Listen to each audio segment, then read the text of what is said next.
Canada has a reputation the whole world believes. Clean, safe, polite. A country where the worst thing that can happen to you is a delayed Tim Hortons order or a hockey argument that goes too long. But quietly, and this word matters, quietly, people are packing up and leaving entire Canadian cities. Not because of war, not because of disaster, but because of something slower and harder to photograph. The gradual collapse of the reason a place existed in the first place. These are not ghost towns in the wilderness. These are real cities with real hockey arenas, real churches, real grandparents who still remember when the mill ran 3 shifts. Cities where the downtown was once packed on a Friday night and is now half boarded up on a Tuesday morning. We're counting down 8 cities where the population is shrinking, the young are leaving, and the people who stay are doing so out of love, loyalty, or simply having nowhere else to go. This is not about danger. It is about disappearance. Number 8. Sydney, Nova Scotia. The tar ponds and the tide that never turned. If you have never heard of the Sydney tar ponds, consider yourself lucky, and consider the people of Sydney, Nova Scotia, who lived next to them for decades, considerably less so. For most of the 20th century, Sydney's Cisco steel plant was the beating economic heart of Cape Breton Island. Thousands of families built their lives around it. Union jobs, decent wages, summers at the Cabot Trail, winters watching the Cape Breton Eagles. When the plant shut down in 2001 after decades of decline, it left behind what became Canada's largest industrial contamination site. Over 700,000 tons of toxic sludge, a legacy of a century of coke ovens burning coal, sat in the middle of a residential city. Cancer rates in surrounding neighborhoods ran measurably higher than provincial averages. Residents called it the tar ponds. The government called it a cleanup project. It took until 2013 to complete, cost $400 million, and by then the people had already made their decision. Cape Breton's population has been falling since the 1970s. Sydney, its largest city, has not grown meaningfully in a generation. The young leave for Halifax, for Alberta, for Ontario, the familiar maritime pattern of watching your best talent drain toward the mainland like water through cupped hands. What remains is genuine. The music scene in Cape Breton is extraordinary. The people are among the warmest in the country. The landscape is stunning. But warmth and landscape do not replace a paycheck, and that is the wound Sydney has never been able to close. Number 7. Portage, Prairie, Manitoba. Halfway between nowhere and somewhere else. Portage, Prairie sits exactly 88 kilometers west of Winnipeg on the Trans-Canada Highway. It is, in theory, well-positioned, close enough to the city, surrounded by some of the most productive farmland in Canada. In practice, it has one of the highest violent crime rates of any small city in the country. Statistics Canada's Crime Severity Index has consistently placed Portage la Prairie among the most dangerous communities in Manitoba, a province that already contains Winnipeg, a city with its own serious crime challenges. The numbers alone do not tell the story. What they point toward is this: a city of roughly 13,000 people dealing with a methamphetamine crisis that overwhelmed its social infrastructure years before the word opioid became national news, a deeply underfunded shelter and mental health system, and a relationship between its Indigenous and non-Indigenous communities that carries the full weight of unresolved colonial history. The people leaving Portage la Prairie are not fleeing in panic. They're leaving the way people leave when they look at their kids and run the math on what the future looks like. When the local economy cannot retain young professionals. When the same downtown blocks cycle through the same cycle of short-term businesses and empty storefronts.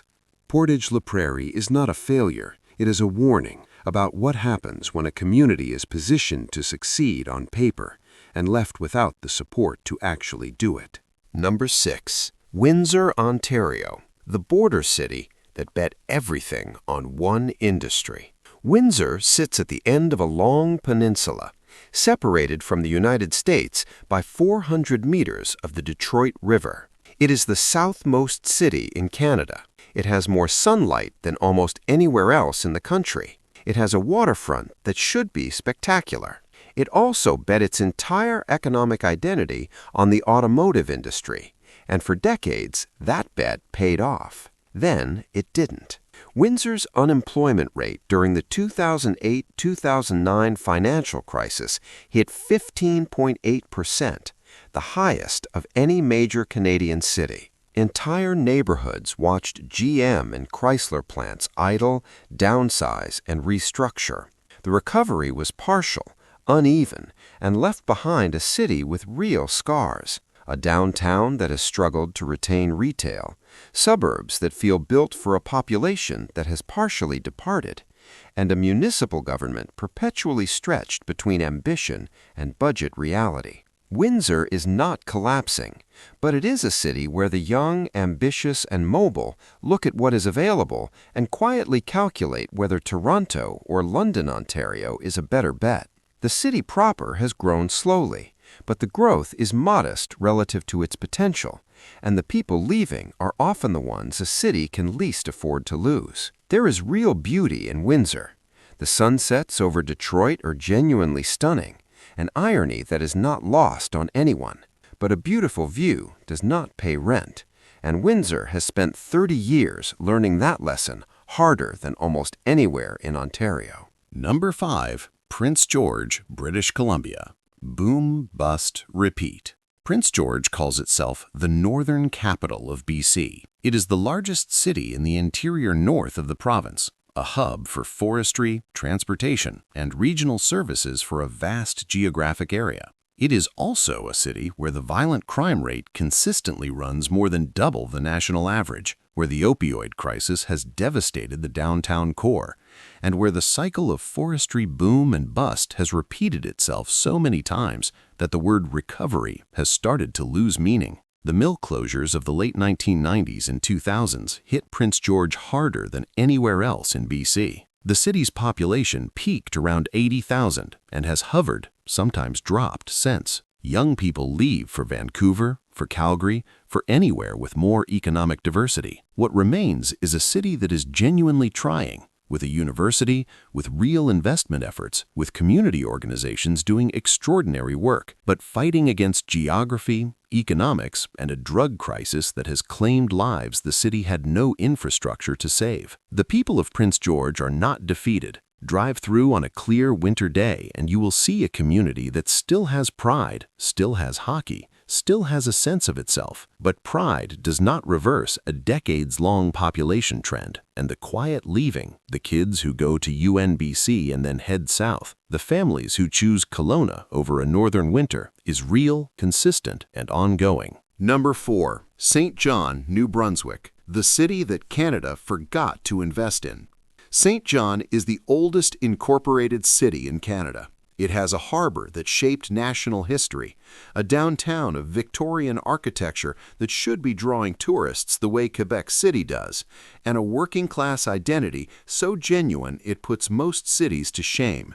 It also has a poverty rate among the highest of any Canadian city. Its population has been declining for decades. Its downtown, despite genuine revitalization efforts, still carries the hollowed-out feeling of a city that knows it deserves more than it has received. The issue in St. John is not crime in the traditional sense. It is chronic disinvestment, a tax base too small for the infrastructure it inherited, a provincial government that has historically concentrated resources in Moncton and Fredericton, an economic structure dominated for generations by the Irving family's industrial empire, which provides jobs, yes, but also creates a dependency that limits the city's ability to diversify. The young people in St. John leave for the same reason young people across Atlantic Canada leave, because the opportunities are elsewhere. Because the math of a career built in St. John versus one built in Halifax or Toronto or Calgary points in one direction. Because staying requires a specific kind of love for place that not everyone can sustain against economic reality. The people who stay in St. John, in many cases, are extraordinary, deeply rooted, community-minded, and fiercely proud of a city that deserves that pride. The tragedy is that their loyalty has not been matched by policy, investment, or national attention proportionate to what the city needs. Number 3. Lethbridge, Alberta. When the kindest city in Alberta became the hardest. A decade ago, Lethbridge was frequently listed among the most livable mid-sized cities in Canada. It had a university, a strong agricultural economy, a genuine sense of community, and a downtown that worked. Then the methamphetamine and opioid crisis arrived, and Lethbridge was not ready for it. No Canadian city really was, but Lethbridge became a focal point in ways that shocked even seasoned social workers. The city's supervised consumption site, when it was operating, was reportedly the busiest in North America. Downtown businesses reported an environment that was unsafe for staff and customers. Crime statistics that had been stable for years spiked sharply. The political response made everything harder. The supervised consumption site was closed in 2020 by the provincial government before alternatives were established. The drug crisis did not stop. It went underground, onto different streets, and into places without any supervision at all. Overdose deaths continued. Lethbridge is not a city of villains. It is a city caught between a public health emergency and a political environment that has treated addiction as a moral failure rather than a medical one. The people leaving are not all fleeing crime. Many are leaving because they watched their city's character change and saw the public systems fail in real time. The agricultural land around Lethbridge is still some of the most productive in Canada. The coulees are still beautiful. The university is still excellent.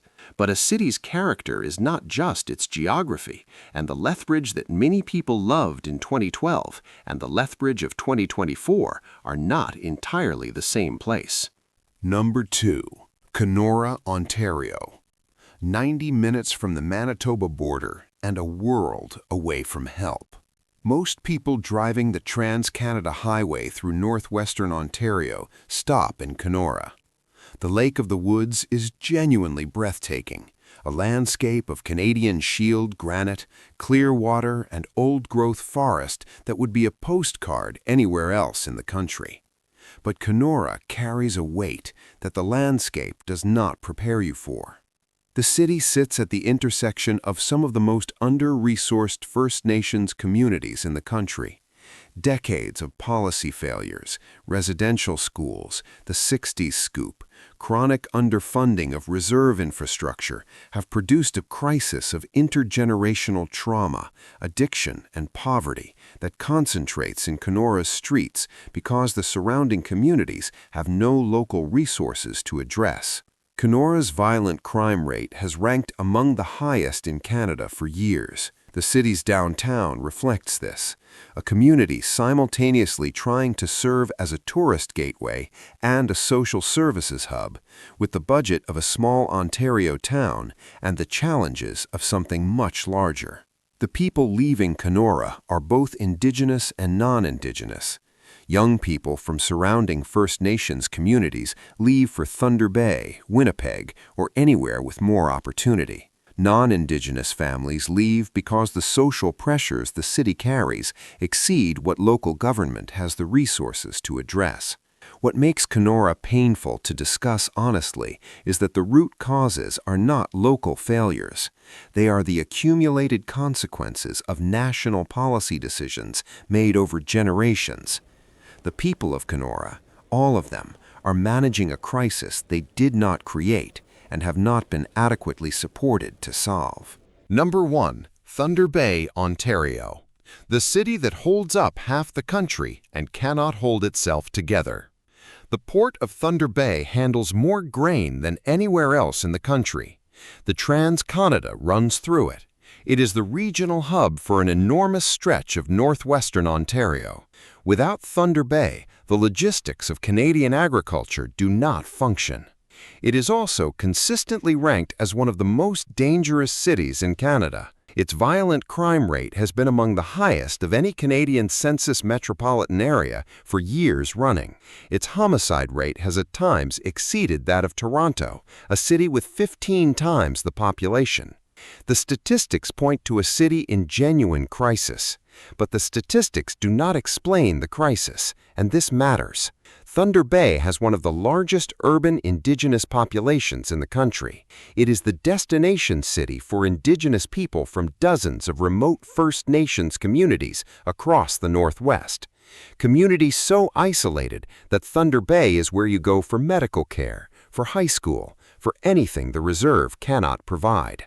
Those people arrive in a city that has not built adequate systems to receive them, that has not confronted, until very recently and very painfully, a documented history of racism within its police service, that has seen Indigenous people, particularly young Indigenous people, die in its rivers at a rate that finally drew a national inquest, a national conversation, and findings of systemic racism that the city's institutions are still working to address. The people leaving Thunder Bay include Indigenous families who came seeking services and found danger instead. They include young professionals who see a city with genuine beauty, the sleeping giant, the lakehead, the boreal forest, but whose career options thin out relative to the south. They include long-time residents who grieve for what the city was and are exhausted by the gap between what it could be and what it has been allowed to become. Thunder Bay is number one on this list because it carries a weight that is uniquely Canadian in its origin and uniquely Canadian in its silence. This is not a foreign problem. This is not a distant abstraction. This is what happens when a country congratulates itself on its values while underfunding the communities those values were supposed to protect. 8 cities, 8 versions of the same fundamental story. An industry that defined a place disappears. The people who can leave do. The people who stay because they love it, because they have no choice, because their families are there, because leaving feels like surrender, carry the weight of a place that the larger economy has simply moved on from. Canada is not exceptional in this, but it suffers from a particular illusion that because we are polite, because our violence is quieter, because our decline happens without the dramatic optics of American Rust Belt imagery, it is somehow less real. It is real. The grandmother in Sydney who raised 4 kids near the tar ponds. The Lethbridge business owner who watched her street change in 3 years. The Thunder Bay family waiting for justice that keeps arriving too slowly. These people are not statistics. They are the country. And the question Canada needs to sit with, not just watch a video about and scroll past, is this: what does it mean to build a nation and then quietly abandon the parts of it that stop being convenient? Because right now, in 8 cities and many more beyond them, people are answering that question with a moving truck.